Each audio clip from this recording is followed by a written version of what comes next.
Hello and welcome to Tucson, Arizona. I'm Randy. I'm Nick.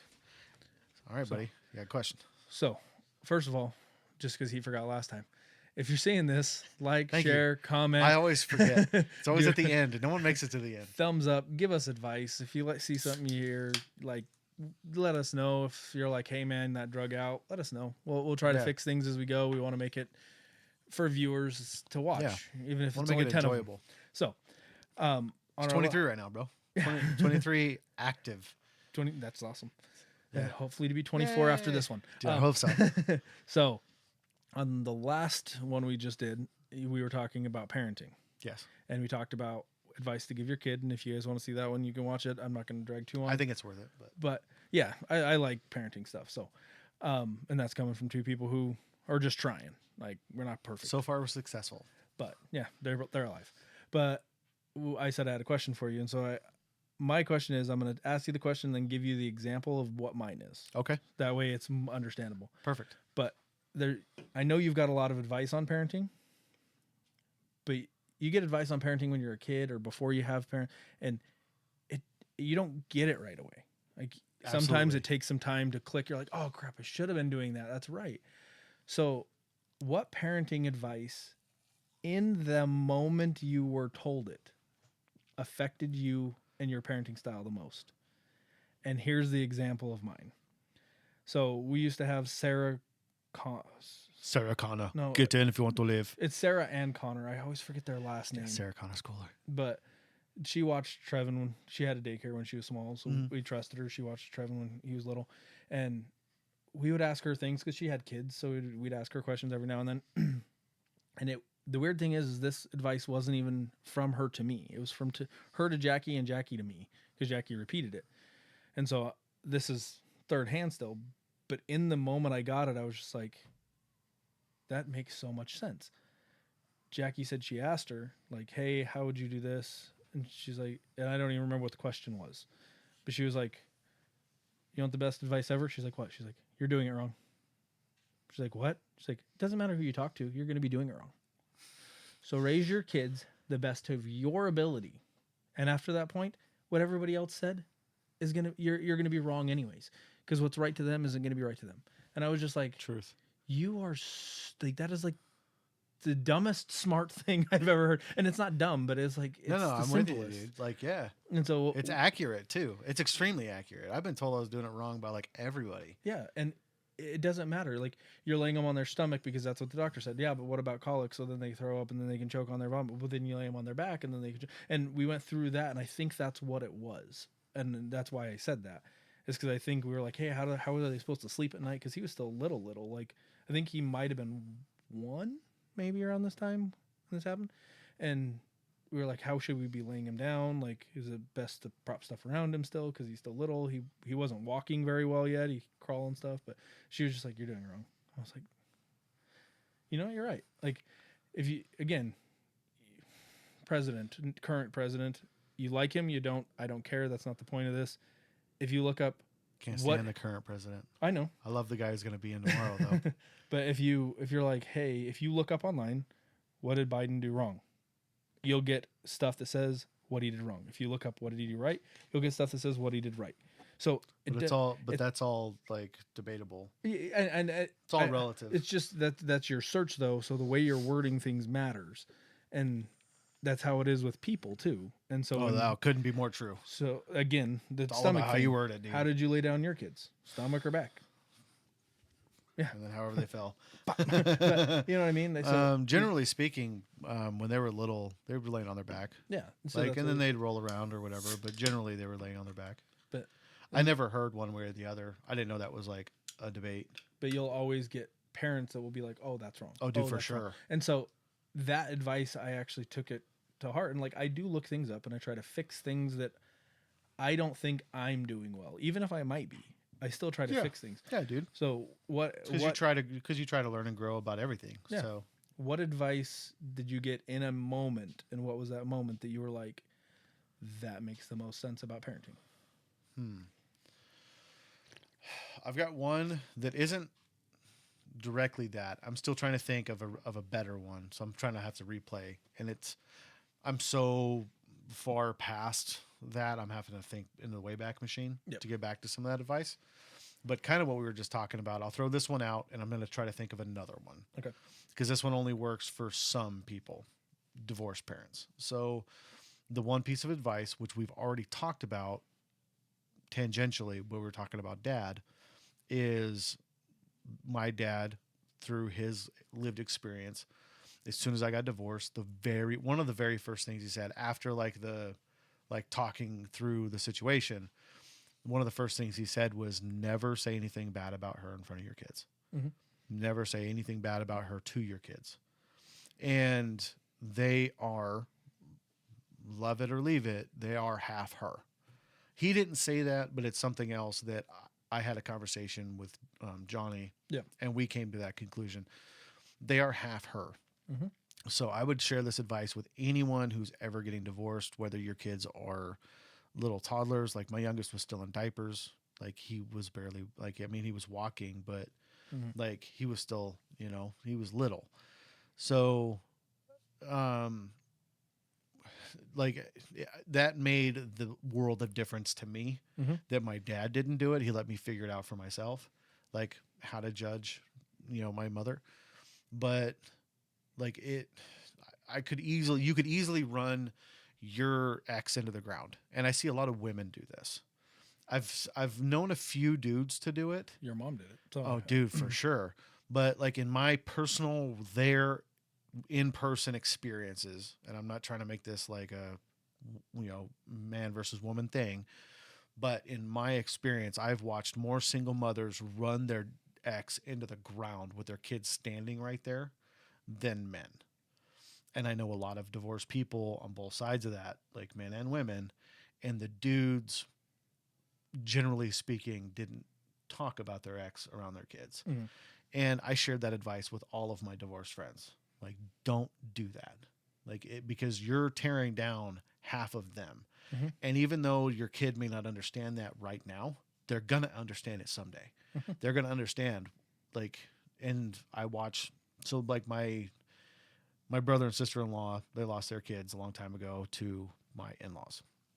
My in-laws were raising their kids, and I have watched them, and it sucks, and it's a long story, but I have watched my in-laws run their names into the ground so bad that these kids don't remember their parents. Like they weren't old enough to really have memories of their parents when they were taken away from their parents. My brother-in-law and his wife got hooked on drugs, and at some point they're going to come on and tell their story because it's a fascinating success story. But they were hooked on drugs back in the day. His parents took the kids, got the rights to them, all that, have been raising them ever since, and then wouldn't even let them, even though they were clean, and they've been clean for 10 years now or longer. Maybe it was 12 years. They still can't see their kids. Mhm. So, and I've heard my in-laws just run their name through the mud. Mhm. It's like, dude, first off, my father-in-law isn't even my wife's dad. He's a stand-in. So, and I like him. We've got our own issues, but generally I like him. But all he does is run those kids' names and their parents I've into the heard it. ground. And it's given these kids a complex. I could see that. They don't know their parents, but all they've heard is the worst possible stories. Most of it's made up. Most of it's not even true. Like, dude, I've known these guys a long time. They're at my house. Dude, my brother-in-law and his wife were here Christmas night. They have a key to my house.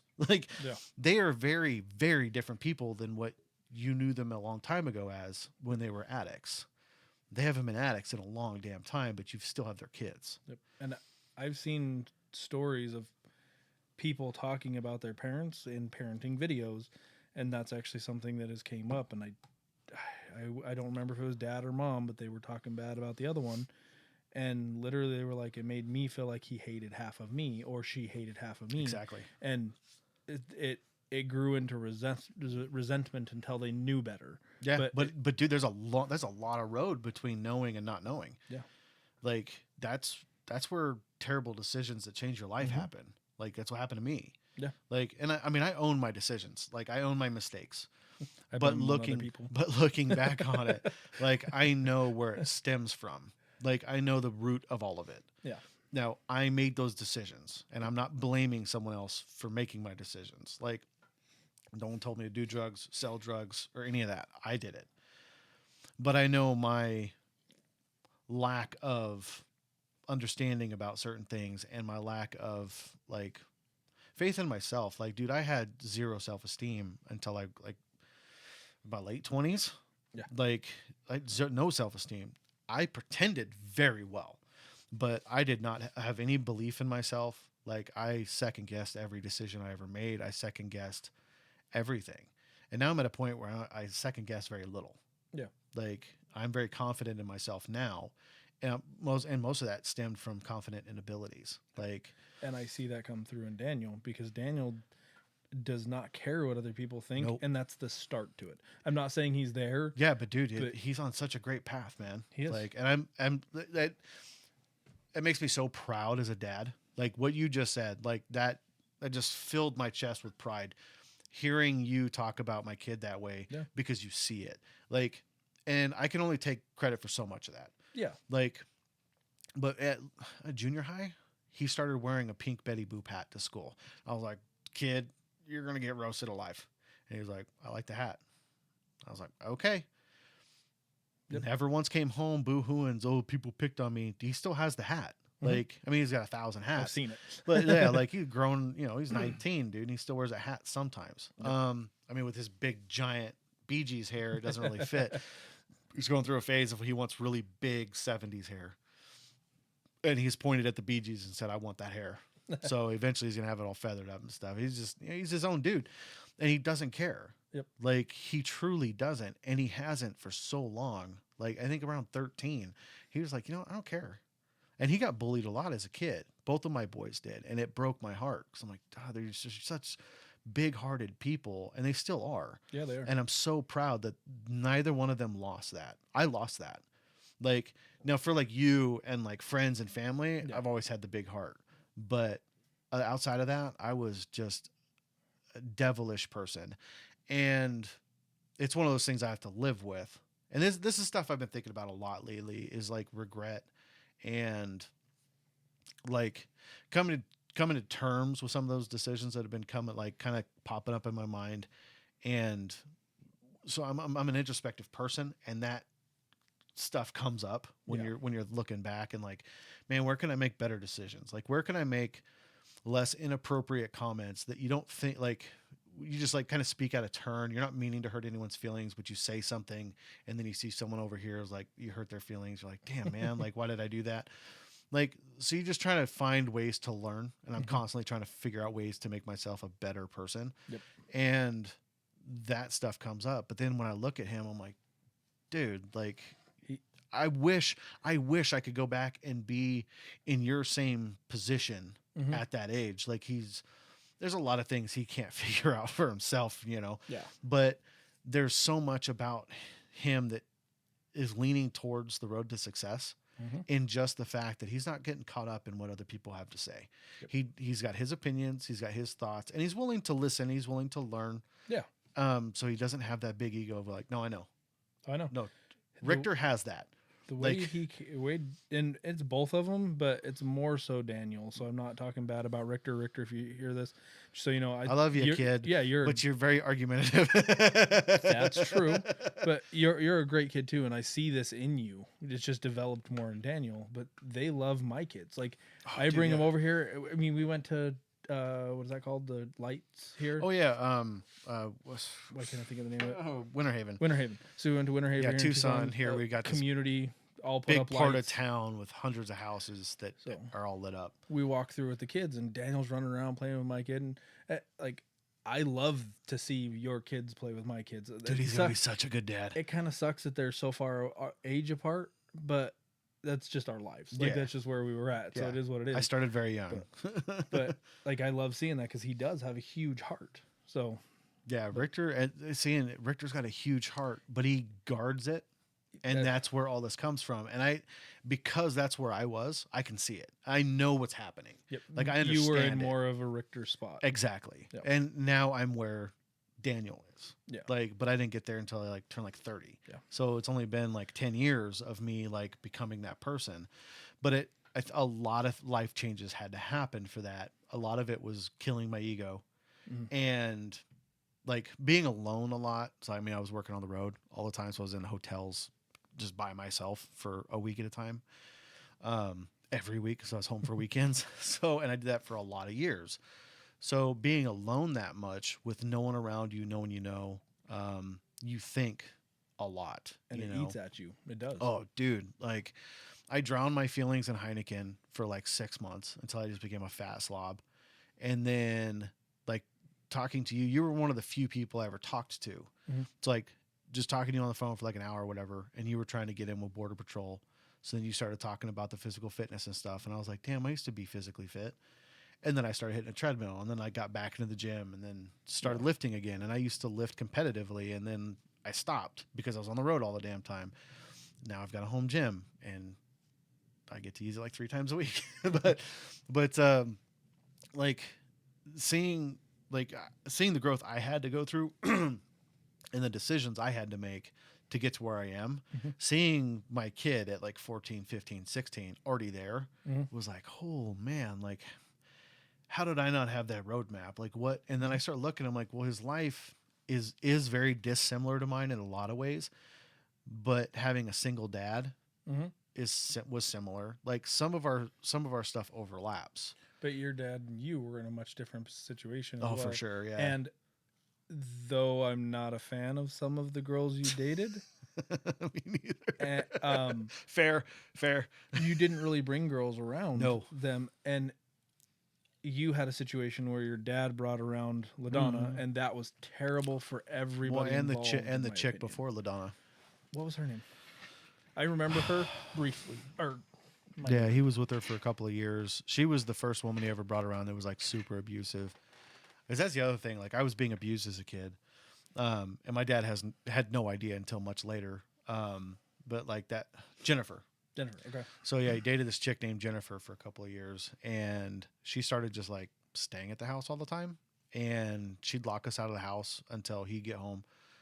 Like, first time I ever got hit with like a telephone cord was from her, like wooden spoon. Like I got hit with everything. I remember bro. her locking us out of the house and us having to go over to like Laguna's house. No, Laguna wasn't home, so we like just went out in the middle of like the wilderness and stuff, and then you snuck back in and stole us ramen. Yeah. Yeah, we ran back out because she just yelled at us. Like she wasn't a very nice like person. we'd walk over to Challengers and yeah, we just kind of bomb around. So I was like a very latchkey kid until she came around, and then I got locked out all the damn time. But yeah, super abusive woman, and then he kicked her to the curb, and then got with LaDonna like 8 months later, and I was in Colorado at the time, and I called him one day, just to see how things were going. I hadn't talked to him a couple of weeks, or like a week or whatever, and so we were with my uncle and called him. I think it was talking about like because we had just gone. What did we go do? Like we went to ice caves or something. We were with my uncle Steve up in northern Colorado, and I called him just to say hi or whatever. And then there was a woman, and then he put a woman on the phone. That was LaDonna. So when I came back to Arizona, like a month later, LaDonna was there. Yeah. And at first she was cool as hell, and that quickly changed. Yeah. And like I told him leading up to his, like I was like, we need to leave. And then we moved onto the farm, and then lived on the farm for years. Like, dude, just life sucked. I hated everything about life except for school. The farm.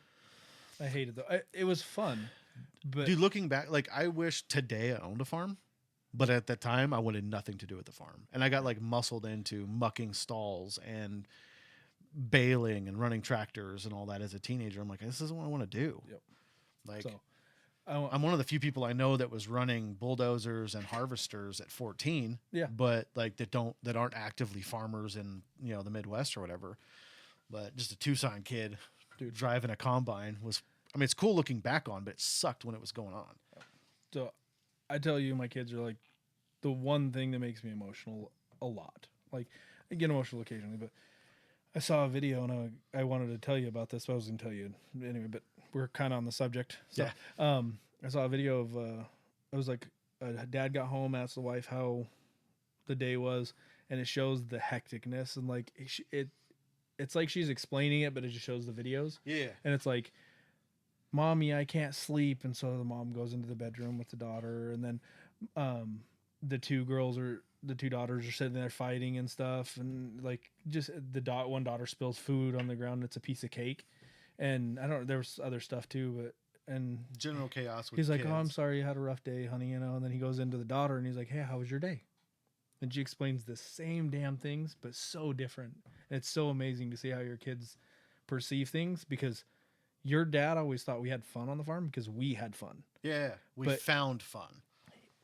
She saw all the bad, your dad saw all the good, so it's opposite. But it shows like the daughter, she's like, "Oh, mommy came and snuggled with me in bed, and mom helped me heal sis's boo boo," and then it shows her kissing her sister after she pushed her over, and then they shows them sitting on the floor eating cake together because it spilled onto the floor, so they're just sitting there eating. And she's like, "So we ate cake off the floor like silly people," and like it's just so Completely different how a parent's view and a kid's view can be just polar opposites. polar opposites of how they remember things because there's some kids who went through what you did and disregarded all of the weird crap and just remembered all the fun. And we did the opposite. I remember a lot of that shit. So I'm not saying it was just you, but it's so different how people perceive things too. So that's a big part of it. Yeah. Just Like, I mean, looking back as an adult now, there are certain things where I'm like, that was pretty dope. Like, and it wasn't that bad. yeah, like it really wasn't. It was, it's the time. You Yeah. know, like when you're 14 and you're finally popular, no one's bullying you, girls like you want to be around your friends. And then you don't want to be mucking out pig stalls and horse stalls and building corrals and running tractors. Like you want to be hanging out with your friends. Especially when that's dropped on you. Yeah. It wasn't- like, dude, I would choose that life in a heartbeat today. Yes. But at the time, I hated it. Yep. And my wife has now seen the farm. So for years of me talking about it, one day I took her over there and I was like, "Here's the farm." She's like, "Whoa, whoa, whoa!" She's like, "How much hay is that?" I was like, "That's thousands of bales," because it was a hay farm. I mean, we had livestock, we had tons of animals, like a 1,000-acre farm. Like, yeah, we did it all. And she saw a bunch of the tractors and stuff. I was like, "Yeah, I drove all those." Yep. Like, so when I started in construction and we had a backhoe, so we had a full front end loader with a backhoe attachment. Our foreman, because I mean it's a bunch of high schoolers learning how to become construction workers, and they were like, "Can anyone here know how to drive that?" And I was like, "Yeah." He goes, "What?" And I was like, "Dude, I grew up on a farm. Like, I just moved off the farm. Yeah, we had one. We had the 910E. Like, he was like, "Cool, drive it to the job site, drive it back." So I spent weeks driving back and forth from the laydown yard to the with different materials and stuff. So like, there's certain things that definitely helped me do. Yeah. And it certainly changed. Like looking back on it, like I can see how it changed me. Like, and it definitely made me like a harder worker. But dude, looking back, like I hated it so much. I'm like, and me and my wife talk all the time. Like, man, someday we want to have a farm. I mean, I've got a giant greenhouse. Like, I want to own a farm. It's probably not going to happen because property is just good farmland is going through the roof, and the government's slowly taking it all back, like turning it into solar fields and stuff. But like, yeah, it's all about perception. So like, going back to your question, like that's one that I can give out readily and quickly because it's the one that shaped my parenting the most. But I think like a lot of people saying don't discipline your kids. I grew up being disciplined. Now my dad was, we'll call it tough but fair. Like looking back on it, it was just like when I was in it, it was just tough. There was no fairness about getting your ass whooped. But looking back on it, I'm like, yeah, it was fair. Like, did I learn all the lessons I should have? No. I think it's just me. I think other people probably would have been like, oh, okay, yeah, that sucks. I'm not going to do that anymore. But like, corporal punishment was definitely a thing in my house. Like, I know what leather sounds like coming out of belt loops. I didn't get spanked often, but when I did, it hurt. Like, I deserved it. Yeah. I deserved every one of them. There were times there were a few I can think of that I didn't earn, but very few. But you also took heat for your brother and sister sometimes too. And I took heat for escalated. I took heat for 5 kids. Yes. So on the farm, it was even worse. Yeah, dude, it got way worse. So, and because my stepmom did not like me, I took heat for everything, and so that sucked. But like, don't punish your kids. I think that the punishment should just be like anything else you do in parenting.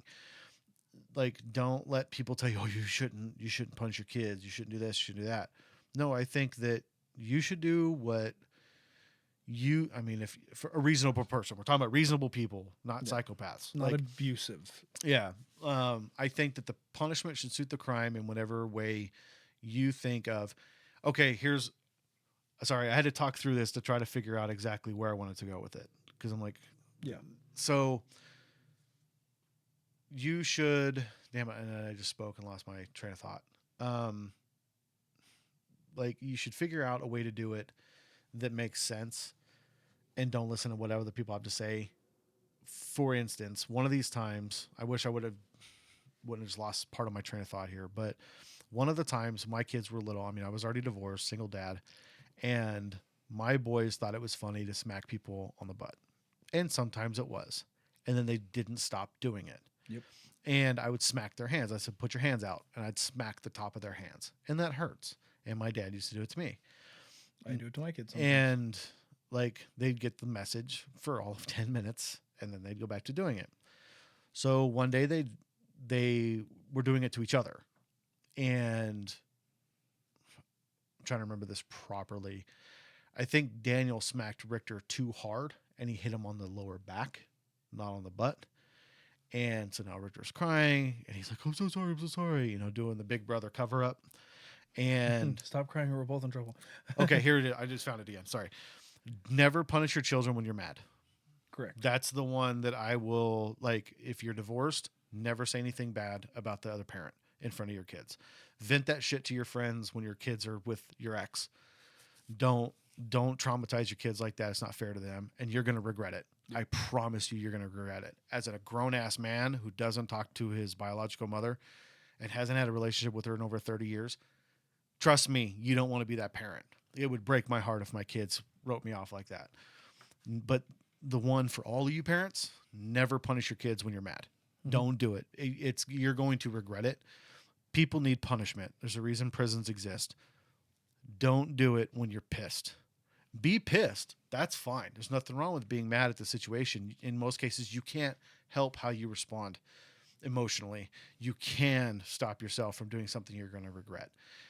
So walk away, cool off, like find a healthy way to just kind of level out and then go discuss the issue and delve out punishment.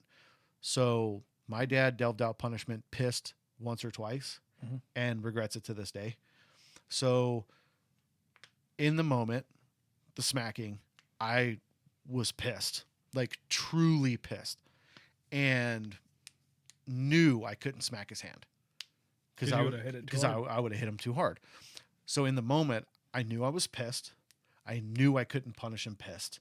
And I was just like, and I had like, in what I look back on, and my boys both remember this, and they were young. So it was a stroke of genius in the effect. I grabbed my Bible, and I use study Bibles. So they're bigger than just a Bible that just has the verses in it. It's got someone else's study in there. It's twice as heavy. So I grabbed my leather-bound Bible, and I walked into Daniel, and I told him to hold his hands out. And he held them out like I was going to slap him. And I said, nope, turn them over. And he looked confused. So he held his hands out like this. And I told him, hold your arms straight out. And he held his arms fully extended. And I placed that Bible in his hands. I said, hold it up. He goes, what? I said, just hold it up. Think about what you did. And then I still smoked cigarettes at the time. So I went outside, and I had opened up the window of the room we were in, and I stood outside, and I was having a cigarette, just like simmering, you know, trying to come back down to level. And he's in there, and he was like, I was like, does it hurt yet? And he was like, no. And after a few minutes, man, that couple of pounds worth of Bible started to hurt. And he knew what the Bible was. So I was like, that's God's word. You think God wants you hitting your little brother? And he was like, no. I said, do you think God wants you putting your hands on anybody? He's like, no. And after a few minutes, you know, he starts, I was like, get those arms up. And he'd raise them back up, and he starts crying. Yeah, I mean, that lactic acid hurts, and it's building up in his shoulders, and he's starting to cry. And I was like, I'm going to make it to where you can't raise your arms anymore. Like, you're not going to want to hit anybody. And so for a couple of minutes, I mean, I can't remember, it wasn't like forever, but it was a couple of minutes, which sucks. Like, I'm a grown man, and if I hold a 5-pound weight straight out in front of me, and I work out a lot, that lactic acid hurts. So he's like that for a few minutes. He's bawling his eyes out. I said, okay, put the Bible on the bed. And he put him down. And then I came in and I was calm by this point. Like I was back to normal. And then I sat and talked to him, like had a conversation. I was like, you understand your brother hurts. And at this point, Richter's concerned about Daniel. And he's like, you okay? You okay? And like, cause he sees his brother crying. I was like, do you see how your brother just showed love for you? Like was worried about you. He knows you're hurting and he sees you crying and he wants to make you feel better. Do you see how much he loves you? He's like, yeah. And I was like, do you love your brother? He's like, yeah. And I said, then why did you hit him?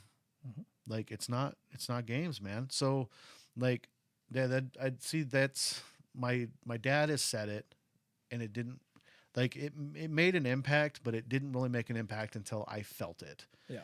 So I know it's not quite what you asked, like what's the one that gave you advice that you felt, but like, so I really can't think of one that like someone said that like in the moment I was like, oh yeah, perfect. But it's also been a long time since I've had little kids.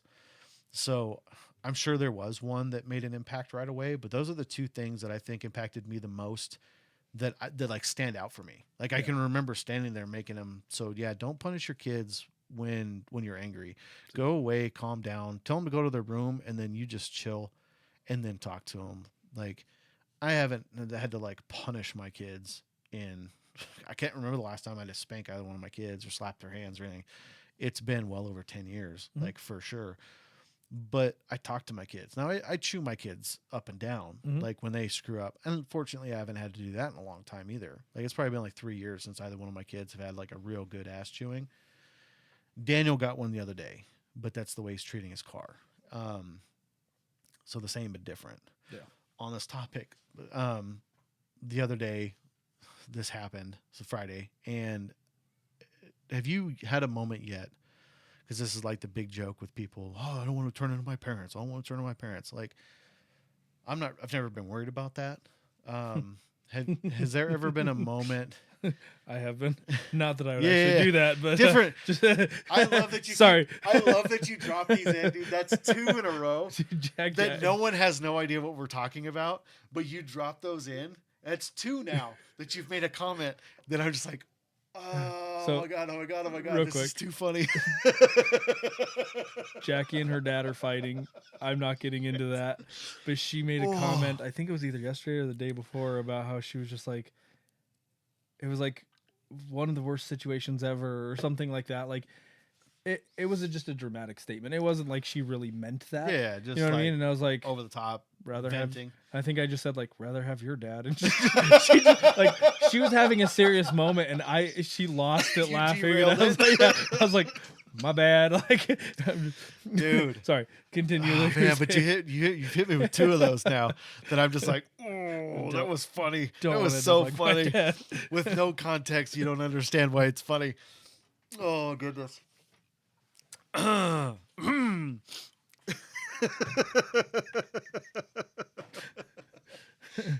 it, dude. Oh, those are good, man. You drop them in at just the right time, too. Both times. Sorry if I threw you out of your train of thought. My goodness. So freaking funny. Well, no, I'll take a minute. Yeah, dude, whatever you need. No. Let me know when you need the engine hoist. I'll help you out with that later.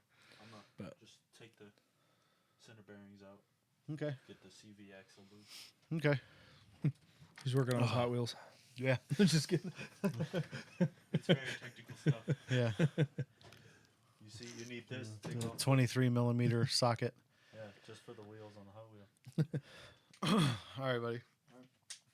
Oh, goodness gracious. I don't remember what you were saying now. I'm so I do. sorry. I do. It just. All about context. I do, man. It was just genius. And I'm so happy that no one has any idea what the hell we're talking about, but it gets me. So, because you drop them in at just the right time. It's like this beautiful seasoning you're doing. It's like the salt. Okay, so what I was talking about was, so I had a moment Friday, and like an hour after it happened, I don't even know if it was an hour, maybe 20 minutes, that I was like, holy shit, I'm my dad. Mm-hmm. Like I just did something my dad did to me. Oh, I've had those moments. And like generally speaking, it's not a bad thing. Like no, normally it's not a bad. Yeah. So I don't know why. Like growing up, everyone it's always a joke in TV and movies. Oh, I'm gonna turn into my parents. Blah, blah, blah. It's like, dude, my dad was kick ass. Like Yeah, there's things I'm going to do differently than him because I'm a completely different human with different experiences. But generally speaking, my dad's very successful, very well respected. Every time, I mean, I work in the same industry as him. He's been doing this for over 30 years, but he's been working similar jobs. Because I mean, he was an industrial electrician, and then he was a controls guy for forever, and then now he's in what he's doing.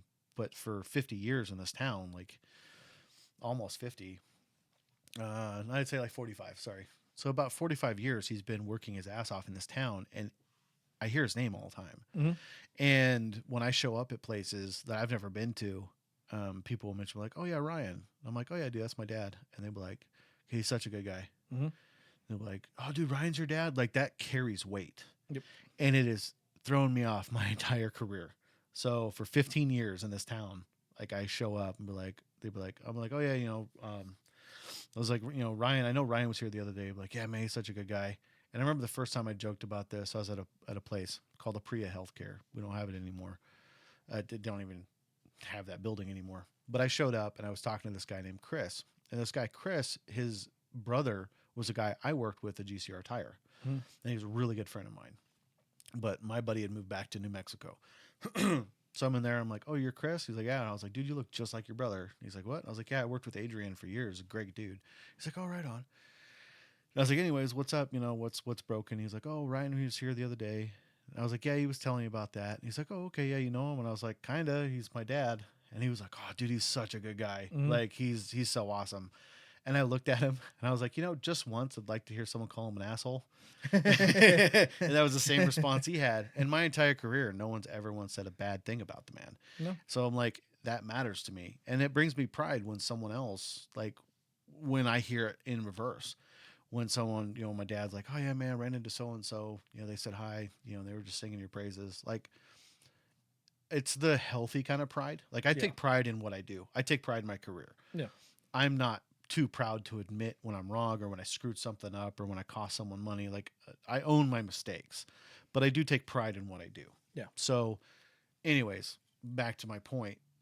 So Daniel, his clutch went out the other day, and so when he turned 18. We gave him a car, and my wife loves that freaking car. It was her car. It was her idea to give it to him. I was all for it, so we gave him a car. And he doesn't do a very good job taking care of his car. His windshield's got this big freaking like spider in it that I've been telling him to replace for like 6 months. He drove on, because I mean, these low pro tires. He ran on flats a couple of times and ruined his tire and had to go buy new tires. Like, he had a tail light out and just took forever to replace it. Got pulled over because of it. Like, there's certain things, dude. Like, he's young and he's really calm, but I've got a little helper. oh, come on. What's up, mechanic? Get what you need. I need a metal bar to help me break this bolt. There's a breaker bar on that red cart. Hey, The mechanic cart. hey, Not so loud. Hey. Not so loud. There you go. Be quieter. Say hi. hi, Say hi, world. hi, Say hi, YouTube. hi, you too. Hi, Rumble. I'm Rumble, Say probably. probably. Her favorite word. I watched that. That's you. That's you, dude. No, not the green thing. Oh, that's how loud you're being. And See. it's too loud. Yeah, when you go in, when it goes into the yellow, Boo. that means it's too loud. You got to keep it in the green. So, but go ahead and finish your story because I gotta get going in a minute. Oh, okay. So, Randy's talking. hold on a second. Oh, here. Okay, go back out there. Don't hit anybody again. Go hit your brother. No, Don't. don't. Do- He's too young to know that. So, didn't, like, just hasn't taken care of his car very well, right? His clutch goes out the other day, and some dude, nice guy in traffic, helps him push his car out of the road, gets it into a parking lot. Well, he's standing outside the car trying to steer it and everything, and runs the front end of his car underneath a parked truck's bumper, and just like wrecks the hood. Doesn't do any damage to the bumper of the truck. So he had called me when his stuff had started failing on him. He's like, man, there's something wrong with my car. Like something really wrong with my car. I was like, okay, dude, we'll get it home, like limp home. And as soon as I'm done with what I'm doing, I'll take off work early. I'll help you out. And then he called me a little while later and he's like, hey, my car won't move at all. Someone just helped me pull it into a parking lot. Like, I was like, okay, cool. Well, as soon as I'm done, I'll get the Suburban or whatever, and I'll tow you home and we'll figure it out. Yeah. I was like, I'm pretty sure your clutch is gone. So I get there, right? I get there with the truck. We get home, get the truck, get him, go to get the car, and I see the car. I was like, all right, dude, pop your hood. I want to see what it's doing. Like, and I see the hood. He's like, well, something happened, and then he tells me about this. And I just looked, and the hood's all just beat up on the front. I was like, oh. And then I just came unhinged. Mm-hmm. And I went off on how little he's taking care of this car. Mm-hmm. Like, I am pissed. And I was like, dude, Yeah. I'm like, she's going to be pissed, dude. Like, this is going to break her heart. Like, she already hates how little you do for this car. So I go off on him. I was like, all right. I was like, dude, I'm not mad your car broke. Like, that's out of your control. Yeah. But how you're treating your car is very much in your control. Mm-hmm. I was like, so as soon as this clutch is done and as soon as everything else is done, you're buying a new hood. You're buying a new this. You're buying a new that. Like, I'm done screwing with you. Mm-hmm. Like, I am going to ride your ass until these things get done. So I go off on him. Hitched up the car, and we're towing it home. And the whole way home, all I can remember is my first truck was a Suburban. I love Suburbans. I've owned several of them. I have one now. So my first truck was a Suburban. It was the family truck, and it burned oil. Mm-hmm. And my dad told me, you need to check the oil like once a day. Mm-hmm. Dude, you need a different socket. You need a different wrench to use that bar. Grab a breaker and then grab that bar. It's because one drawer up. It's because of that wrench didn't fit with that bar, did it? No. Nah, no, you need one of those breakers, one of the silver breaker bars. One of these ones? Yep. Take one of those and that pipe, and then you'll be able to break it. So, sorry for the interruptions, guys. Like I said, all the tools are in here. So I didn't check the oil often enough. It burned a lot more oil than I thought. Had a big V8, burned lots of oil. I didn't check the oil. The motor seized one day as I was on my way to buy oil. So the irony kind of sucks. And I called my dad. I was like, and we just left church, and I was like, hey man, the truck died. I don't know what's going on. He shows up, he's messing with it. And then he had a big breaker bar, and he tried to turn the motor, and the motor wouldn't move. He goes, you seized the truck. I was like, I don't know what that means. He goes, it means you just killed your truck. He goes, why weren't you checking the oil? Like, and he just went off on me on the side of the road. Mm-hmm. And I felt this big. Mm-hmm. And then he helped me tow it home, and I didn't have a truck anymore. And he's brought it up a couple of times. And the last time we brought it up, he was like, yeah, he goes, you didn't care. He goes, I gave you a truck and you didn't care about it either. And I said, no, it's not right. He goes, it is right. It died. He starts going off. And I was like, no, you shut up. I was like, it's not that I didn't care. It's that I didn't know. Mm-hmm. Like, he goes, I told you. And I said, I understand you told me. I'm not saying you didn't. You told me all the time. I did not understand the ramifications of not taking care of staying on top of the oil. Yes, you told me to do it. I was an idiot. I didn't do all the things you told me to do. Mm-hmm. I didn't understand the fallout of what would happen. Like, it didn't make sense. Like, I didn't understand. Like, I was still learning about cars. Like, trust me, you're right. Like, I get it. I screwed up. I'm not saying I didn't. And I'm not saying you didn't tell me the steps I needed to take. But I think if I would have understood, but it wasn't out of not caring. It wasn't because it was free. He was convinced forever that because it was given to me, I didn't give a shit. So I just treated it badly. Yeah. I was like, dude, I treated that truck very well. I just didn't check the oil because I was an idiot and I didn't understand. I said, but I've never done it again. My oil gets changed very regularly in every vehicle, actually a little earlier than it ever needs to be. And like the oil filter gets changed all the time. Mm-hmm. Like I'm checking fluids. I was like, now I got a supercharger. So if you've never owned one, they take fluid. I check that twice a month minimum. Dude, my truck didn't move for almost a year because gas was too damn expensive. Mm-hmm. Again, it's a 454 with a supercharger and not a Pro char, a Whipple supercharger, and lifted sky high and big ass tires. Like, I check the fluid even though it's not moving. Like if I'm out there doing something else with it, like I did a tune up on it a few months ago, knowing I was going to be driving it soon, and I checked the fluid in that. Like So I don't screw around. But I was my dad for like 5 minutes. I have a small scale example of that. Okay. You know, my kids have a playroom. We've got a couch in there. It's one of the couches that's got the pillows, but for the backing, they're on the floor all the time. I yell at my kids constantly, and I say yell at, but I'm like, guys, pick up the pillows. You're driving me crazy. I'm not like yelling. I'm just like, stop. Pillows on the couch now. And they'll throw them on the ground and they play with them and then they leave them there. I don't care so much that they throw them on the ground and they're playing with them. It's an old couch, whatever, but they don't ever put them back. Yeah. This morning, Colton is running and I was like, hey, go get your water bottle. And he's running with the guns you guys got him. Sonic Nerf guns. Those make me so happy when you guys see those videos. He's in the playroom. They've got a small table outside of the playroom and then the table in the kitchen that they use. His water bottle's right there. He's running out to do what he's told, but there's a pillow in the way. Dude bites the dust. I'm watching it happen. He literally runs, steps on the pillow, doesn't know he needs to adjust because he's a child, and just falls and smashes his hand inside the gun. Ouch. Yep. And he just starts crying. And I walk over. I was like, you okay? And he's like, my finger. I'm like, is it broken? Do I need to cut it off? I ask him that all the time. I do that too. And he's like, no, I need it. I'm like, okay, is it going to be okay? He's like, yeah. I was like, Colton, can I ask you a question? He's like, what? All sad. Also, why is the pillow on the ground? And he's just like, huh? And I was like, why is the pillow on the ground? So, I don't know. I was like, if it was on the couch, would that have happened? He's all, no, all sad. And I was like, that's why Dad tells you to put it on the couch. He's all, okay. 20 minutes later, he's running. He stops, picks up the pillow, puts it on there. And he's done. He's trying to come in. All right, one second. It's not locked. All right. I just don't think you can open it. You go pee. Okay. All right. All right. One second, bud. All right. That's hilarious. Well, at least he knows. Yes.